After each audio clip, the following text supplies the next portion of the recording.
Hey, everybody, welcome back to week 5. And it is time for the second half of the professional writing unit. So you guys last week worked on the what could potentially be physically mailed items in the form of business letters and memorandums. This week you're working on things that are designed to be always electronic. So let's take a look at those together. If I can find my right screen, there it is. All right, so this week, like I said, we're finishing up with the business writing stuff. This is more of the current things. So you're going to be doing sample emails and texts. One of the things that's interesting about text messaging is that even that, like email, can be written for very personal audiences. In fact, I think we use it more that way, but I am often intrigued by people sending text messages that are maybe of a questionable level of formality. And of course it's going to vary based on who we're texting, because we may have very close personal working relationships with our bosses and things like that. So it may be that it's appropriate to have those be informal, but for the most part, when you are writing emails or using even something as informal as text messaging for school and work, you want to formalize it. So that's what we're working on this week. Just like last time, this is going to be an assignment that you will get back with notes, and you will turn it in again in final form in the final portfolio. But you should treat it as if this is the end all be all. We also have a discussion board starting this week about professional e-communications. So let's go ahead and take a look at the actual module, and I'll turn on student view so it looks familiar to you guys. All right, so like I said, we're entering week 5, and the learning materials for this week, there's some more reading from chapter 4 from our usual fully online textbook. So please check that out. Pages 52 to 65 this time. And then there's a couple of articles, one from Indeed.com, which of course is kind of the current industry standard in business anything, professional anything, and an article from Grammarly on using text messages for professional reasons. And I found that one very interesting. I've got a couple, 3 videos for you to watch as well about technology, emails, and text messaging. So when you are done with all of that, you're going to go ahead to the graded assignments. And as I mentioned, there are 2 this week. So you're going to post on the professional e-communications discussion board first. In this discussion board, it's time to let your classmates and instructor know your thoughts on the importance of being professional when communicating electronically. And so you want to make sure that you answer these particular questions.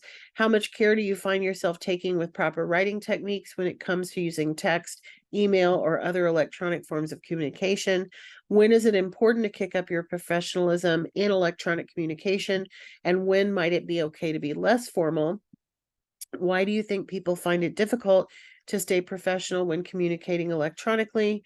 And this is a big one with social media, kind of harkening back to our previous post, but there is some overlap here.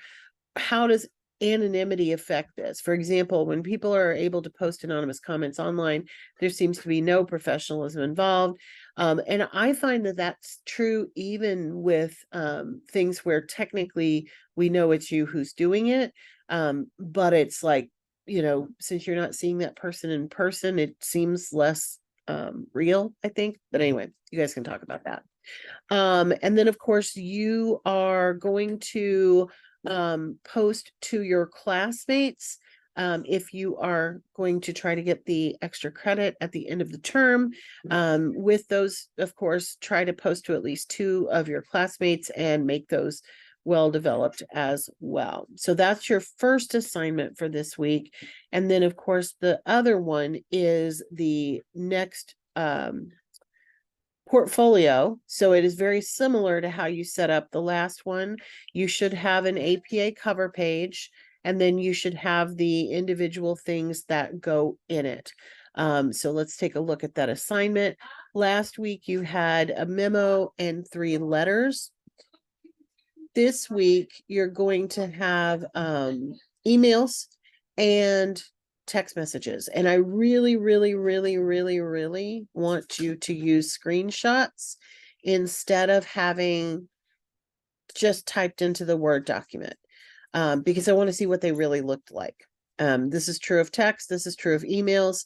If you don't know how to take a screenshot on your phone or your computer, you can do what I usually have to do, and that is to Google it, and they will give you very clear instructions on how to take screenshots depending on what kind of computer you're on, and same with phone. So emails, you need to have at least 3 separate emails. One can be to me or another instructor, it doesn't have to be to me. One should be to a business or a university asking for information. So you'll need to include details of how you found the appropriate email address as well. So you need to be emailing a person and not just a, blanket email. And then the final one can be to anyone. It could even be to friends and family, but it does need to be written in a professional and formal manner. Even if this is somebody that you would never write to and use proper spelling and capitalization. So 3 emails. Text messages, 2 text messages written in professional style. And of course, again, you can use me as one of the recipients. The other one could be anybody, but it needs to be professional in nature. So there you go. You will assemble all of those just like you did last time in one Word document. It will have a cover page, but beyond that, it will not necessarily be APA. You will not have a references list for this one necessarily, unless there is some reason that you did use a source. And because it's made up of screenshots, you may not even have a lot of text, but you can certainly put, headings for each of the different things. This is my email to Miss Pierce or whatever. You can organize that however you want to, but do use screenshots as much as humanly possible, so that I am seeing the real thing and not a typed copy. All right. I hope that helps everyone. I wish you all a wonderful week 5, and I will be back with you next week for another lesson. We're going to be starting our technical writing unit next week, so be prepared for that. Everybody take care.